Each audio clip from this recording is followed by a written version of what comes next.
todos y bienvenidos a este video de Audiología sin Fronteras. El día de hoy vamos a abordar el sistema auditivo y una de las pruebas subjetivas más importantes que existen para evaluarlo. ¿Qué son las pruebas subjetivas? Son todas aquellas en las que un evaluador proporciona una instrucción que el usuario debe seguir. El usuario debe responder a un estímulo de la forma en que el evaluador se lo indique. Es decir, que dependemos de la atención, memoria, habilidades cognitivas y nivel cultural del usuario. Es por esto que es muy importante siempre verificar que el paciente entendió la instrucción que le proporcionamos para que la prueba tenga un buen desempeño y confiabilidad. La prueba de la que vamos a hablar hoy es una prueba subjetiva, comportamental y es la audiometría tonal. Esta es la prueba que nos va a ayudar a medir los niveles de audición oído por oído. Esta prueba se puede utilizar en personas desde muy corta edad hasta los adultos mayores. Se utiliza en el seguimiento y en el diagnóstico de diferentes patologías auditivas. Con seguimiento me refiero, por ejemplo, a usuarios que han tenido lesiones en su oído por infecciones, por exposición a ruido y queremos ver si esos niveles se mantienen igual con el tiempo o si de pronto siguen empeorando. La audiometría tonal se va a graficar en una tabla como la que estamos viendo en pantalla. Esta tabla se llama audiograma. En el eje horizontal vamos a encontrar las frecuencias expresadas en hercios desde 250 hasta 8000. En el eje vertical vamos a encontrar las intensidades medidas en decibeles HL, Hearing Level, nivel de audición. Dentro del audiograma vamos a utilizar una simbología especial demarcada con rojo para el oído derecho y azul para el oído izquierdo, para marcar cada una de las respuestas que nos dé el sujeto. En este caso la instrucción será: ante cada sonido que escuche, levantará su mano. El sujeto debe levantar la mano incluso si el sonido es suave, fuerte, agudo, grave. Siempre que lo escuche, debe generar la respuesta para que la podamos marcar en el audiograma. Esta figura que vemos en el lado izquierdo de la pantalla se llama el monigote de Fowler y es el que nos ayuda a recordar la lateralidad y los colores de la simbología. Iniciamos con la evaluación en la frecuencia de 1000 hercios. Existen técnicas ascendentes y descendentes. ¿Esto qué quiere decir? Podemos empezar desde un sonido fuerte e ir disminuyendo hasta que encontremos el nivel mínimo en el que el paciente levanta su mano, o podemos empezar desde un sonido muy suave e irlo incrementando progresivamente hasta que el paciente responda. La técnica más utilizada a nivel mundial es la descendente, es decir que empezamos desde un sonido más fuerte y vamos disminuyendo paso a paso. Lo usual es de 10 decibeles hasta encontrar el umbral. Una vez que encontramos el umbral, el paciente debe responder por lo menos 2 de 3 veces para que estemos seguros que es una respuesta confiable. Una vez hemos encontrado el umbral de 10 en 10, hacemos cambios de 5 en 5 decibeles. Empezamos por la frecuencia de 1000 hercios porque es una frecuencia media y vamos desplazándonos, como vemos en este momento, hacia las frecuencias agudas, pues al ser estas las más externas ubicadas en la cóclea, pueden sufrir una saturación o una fatiga si las dejamos de últimas. Por eso digamos que la progresión se hace de medias agudas y en último lugar vamos a evaluar las graves, 250 y 500 hercios, marcando en el audiograma la respuesta del paciente.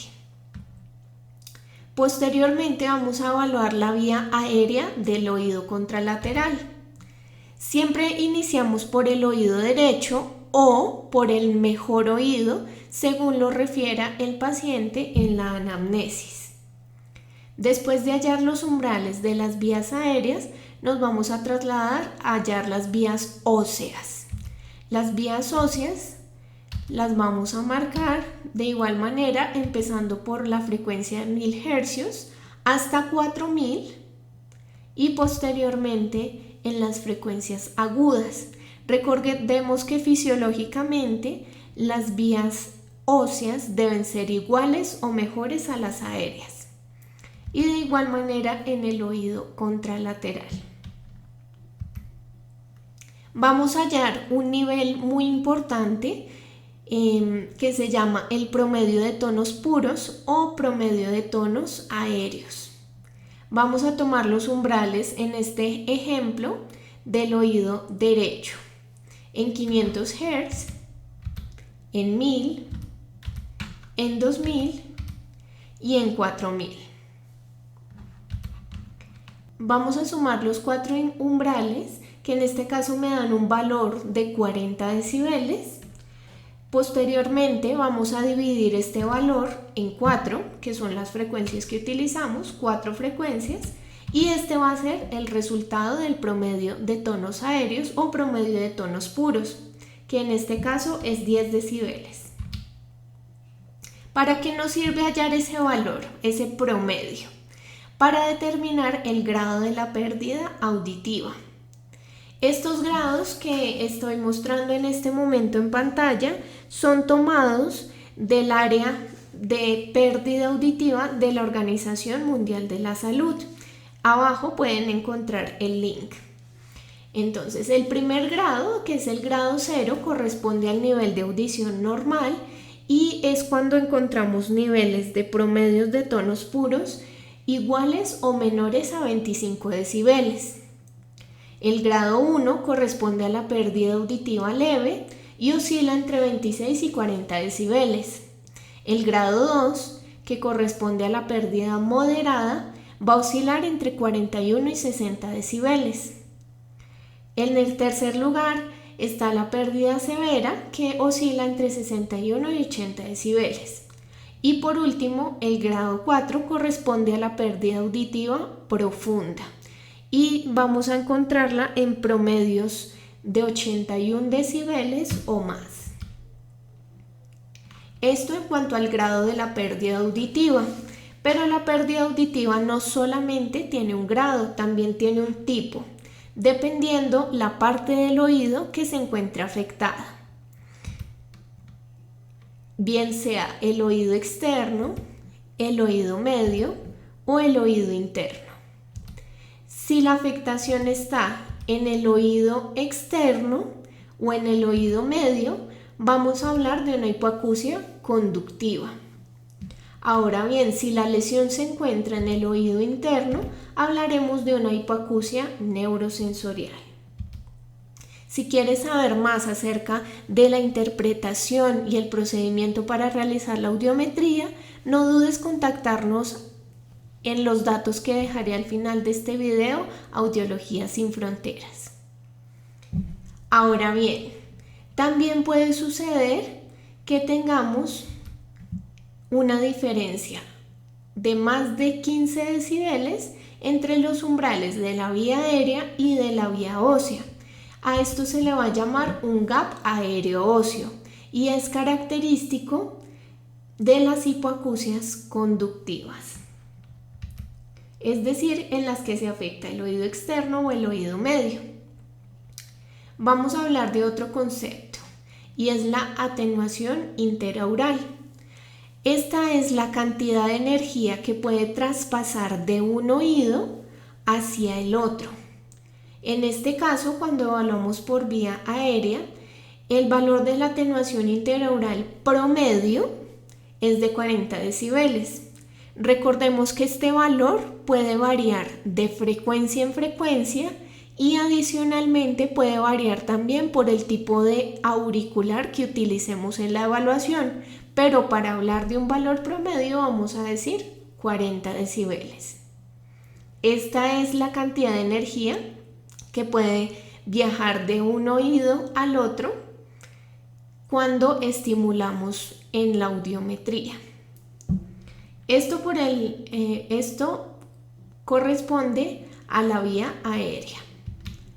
Pero si hablamos de la vía ósea, la atenuación interaural es 0.